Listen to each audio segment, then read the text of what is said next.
What's up everyone, it's Dakota and welcome back to another Modern video, and today we're going to be taking a look at the Mono White Hammer deck for the Modern format.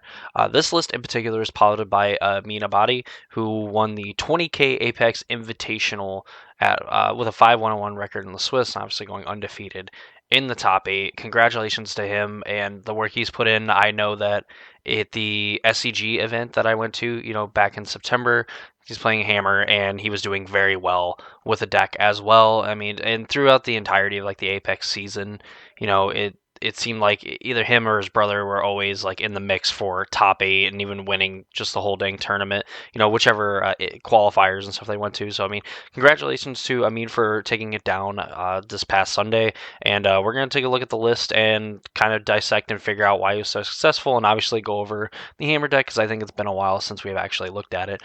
Of course, if you are interested in videos like this and you want to see more content, please be sure to subscribe to the channel, ring the notification bell so you know when those videos get posted, and in the description down below there's a link to the Discord server as well. Feel free to go join over there, ask any questions about Modern Pioneer, Magic in general, playing, anything like that. So yeah, definitely looking to add some more people, looking to kind of up the subscribers. We have some goals set for 2024 as we kind of wind down the end of the year. So, if you want to be around for all that, subscribe, bring notification bell, all that stuff.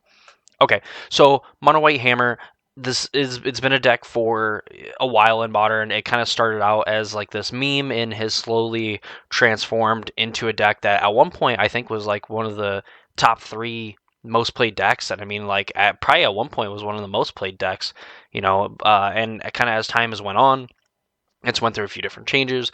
We were, white black, then we were white blue, and then there's these straight white variants, and then there's also, some like white blue ones. I believe probably still see a hint of play, but mono white at this point is just, I think, the de facto best version of Hammer. So essentially, the Hammer deck is based around the card Colossus Hammer, which gives a creature +10/+10 and it loses flying, and it equips for 8. Now, for what we know of the Modern format, we know that it's very efficient. Obviously, we have ways to kind of get around paying the cost of doing most things in Modern, like most famously like pitch elementals and getting to play cards like Leyline Binding, which get cheaper, based on like basic land types, stuff like that.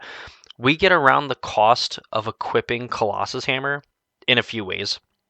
One way, and arguably one of the best ways of doing it, and how you can kind of get some really fast like turn 2 kills, is with the card Sigarda's Aid.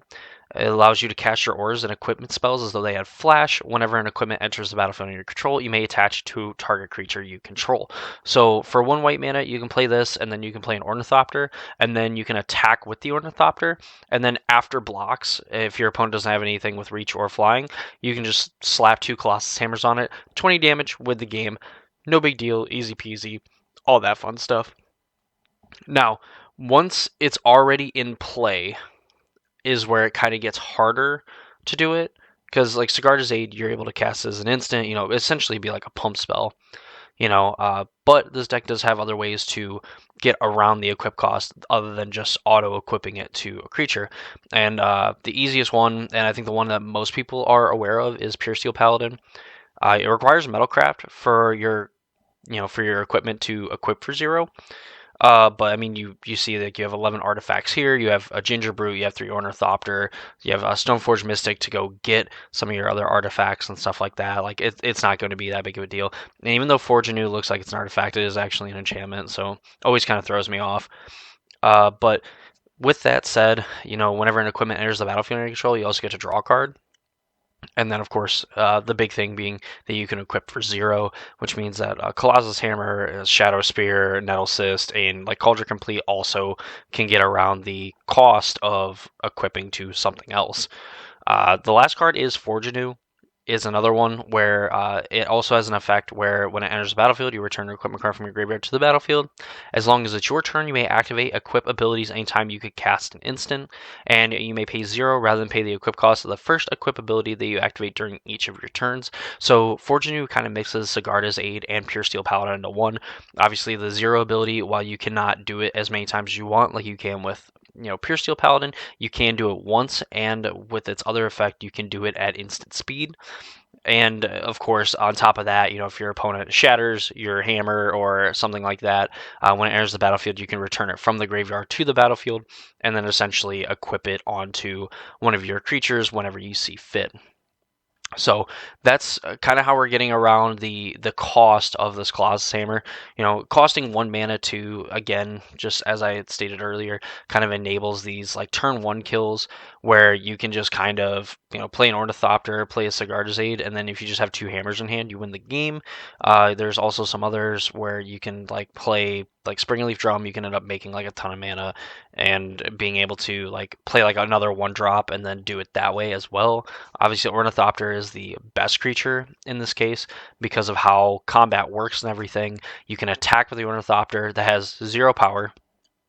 And I know to a lot of like new players, it's like, why would you attack with a creature that has 0 power?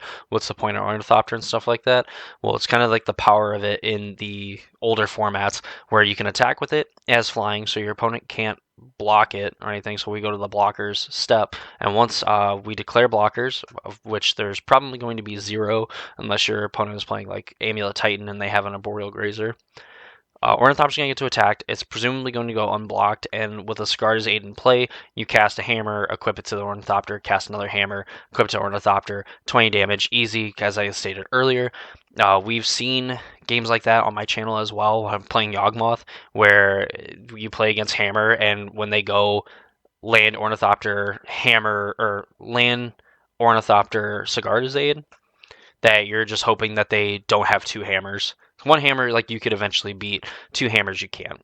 So it's pretty rough. We see cards like Esper Sentinel is like a card that can, force player to get you to draw extra cards and kind of punish some of the other more spell-based decks. And if you just slap a hammer on it, like, damage-based removal is like impossible to get rid of it. Your opponent's gonna have to pay an obscene amount of mana where it's almost guaranteed that you're going to get to draw a card off of it.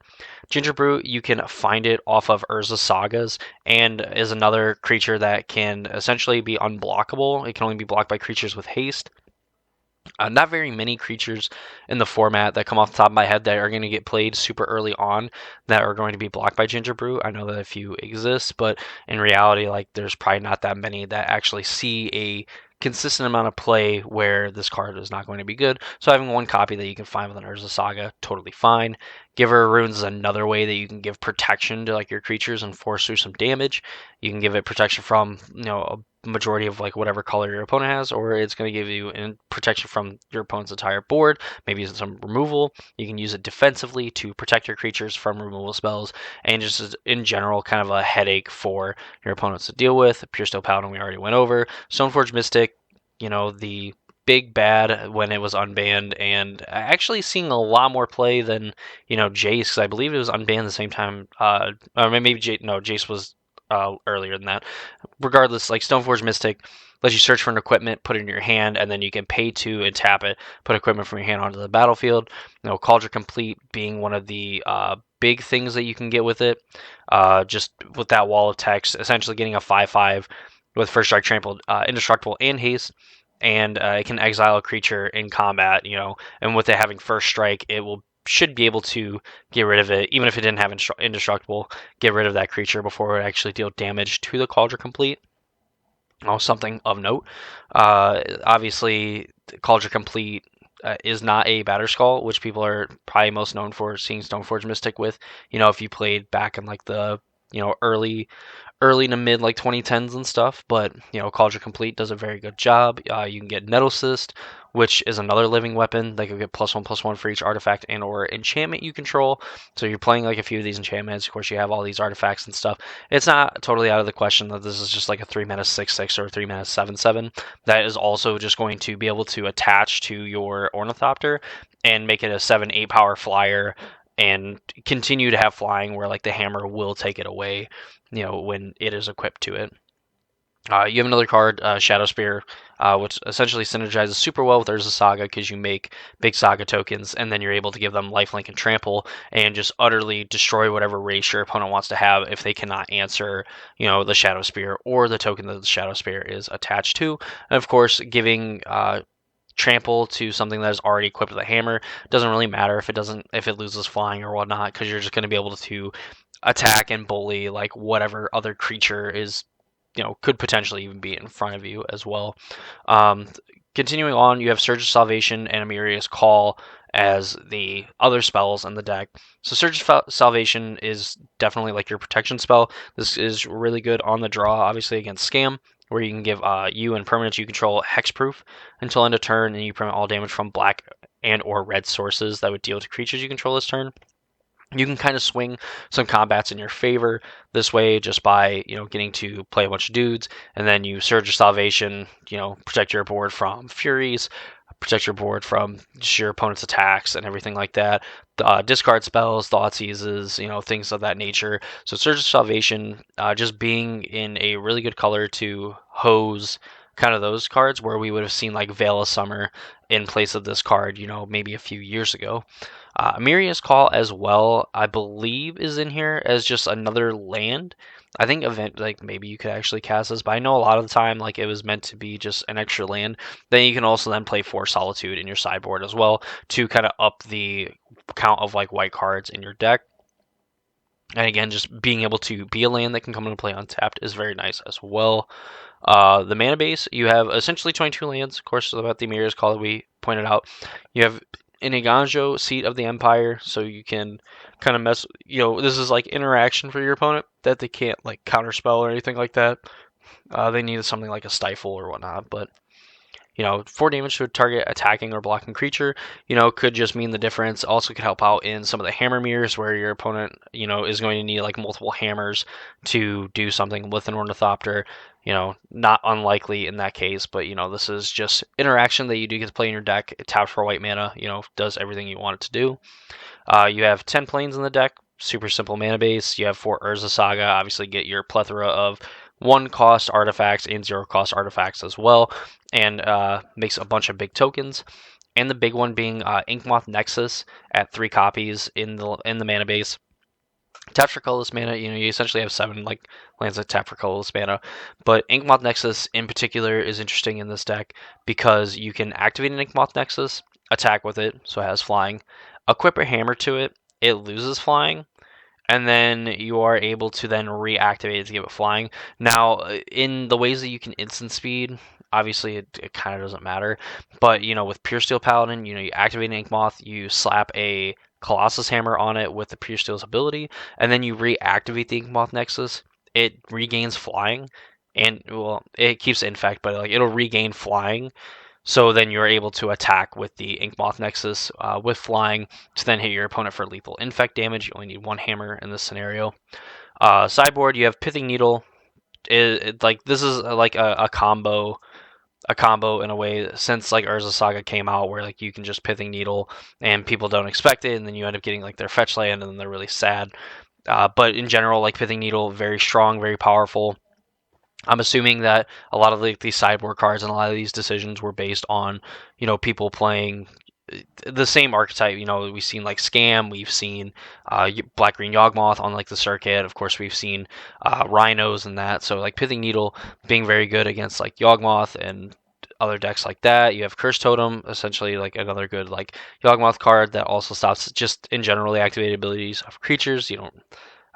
I guess you don't necessarily care about a lot of these. Like if you bring in Curse Totem, it's going to hose your opponent a lot more than it's going to hose you.